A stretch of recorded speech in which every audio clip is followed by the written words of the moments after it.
French, French, French. Yes, of course. Bonjour, aujourd'hui c'est le jour J à Bazas. Les Américains sont arrivés sur la place de la cathédrale et à la commandanture du lycée.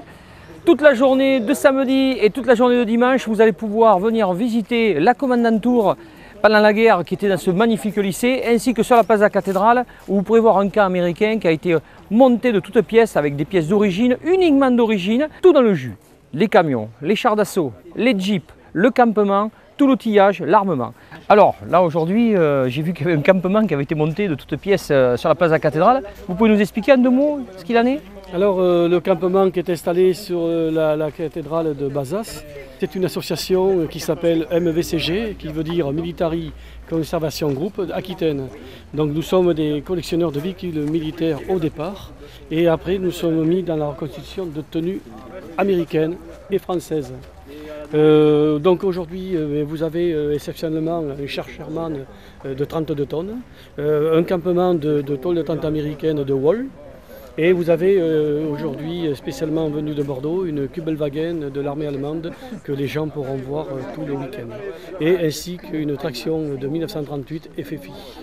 Alors on a vu sur la place de la cathédrale, on peut le voir encore, on a vu des jeeps, on a vu des chars comme vous m'avez dit tout à l'heure, on a vu des tractions, on a vu aussi qu'il y avait beaucoup de matériel et authentique, puisque vous avez recréé à l'identique un camp américain.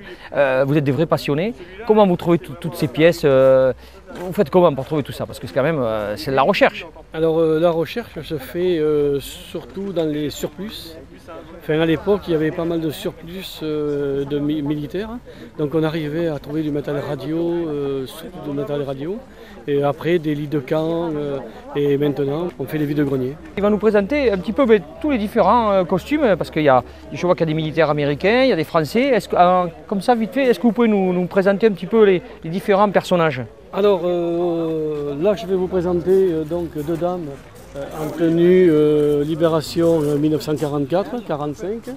Là, vous avez donc la fameuse Jeep américaine Willys avec son chauffeur. Comment était le para américain tel qu'on le voit dans les films d'histoire au mois de juin 1944 à Sainte-Mère-Église. Donc, il est équipé de son garant.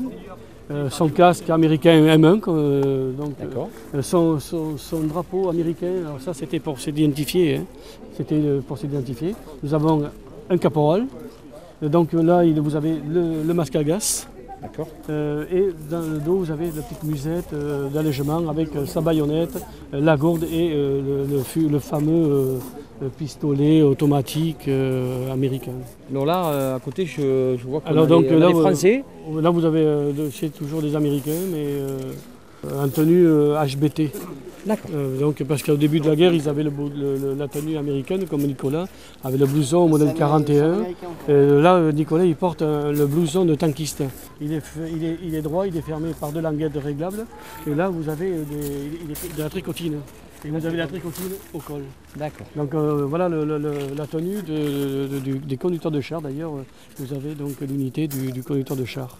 Là, vous avez vraiment le conducteur de la traction FFI, avec la Stène, son brassard FFI, du front du Médoc. Juste après, vous avez un infirmier de la 101e ou de la 92e Airborne en Normandie.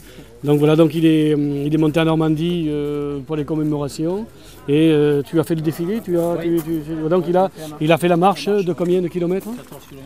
Et donc il a fait la marche de 14 km en tenue comme vous l'avez là aujourd'hui. Moi je mets photos d'époque, donc je porte un étui allemand de prise, le ceinture allemand et la boucle a été dénazifiée. D'époque, c'est d'époque. Donc des grenades à manche et puis la fameuse musette française 1938 et le fameux masque à gaz 1938 aussi. Et le brassard pour identifier bien sûr la résistance. Nous avons pu voir tous les personnages qui seront présents sur la place de la cathédrale. Vous avez dormi là, voilà. À l'identique. C'est ce qui se fait à chaque sortie.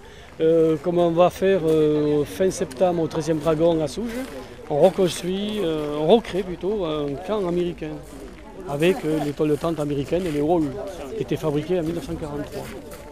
Et là, sur le camp de Bazas, à la cathédrale, vous avez nos amis de Charente et qui est venu avec une moto Indian, une moto de l'armée américaine de la marque Indian. Donc c'est une pièce unique. On trouve des Harley Davidson, mais des motos Indian, c'est rare. D'accord. Donc toute la journée de samedi ainsi que la journée de dimanche, un camp américain sur la place de la cathédrale. Je crois que c'est la première fois que ça se fait, de mémoire.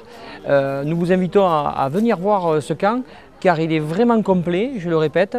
Il y a vraiment tout et en plus il est fonctionnel. Merci beaucoup et puis je pense qu'on va faire le retour avec vous sur la place. C'est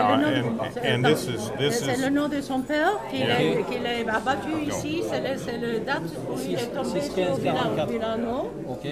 Et le père, dans le... It's with the 381st Bomb Group. C'est le groupe de bombardiers. Right. And the 534th Squadron was his squadron. C'est toute l'information de son père qui est pour nous savoir. And that's the email. laquelle il était rattaché. C'est ça. Yeah, it's a barnstormer. Et ça, c'est peut-être Pour l'envoyer.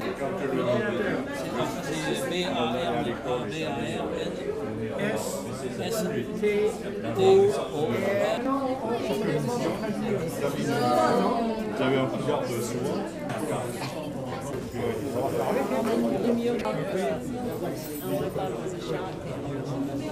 Oui, ça.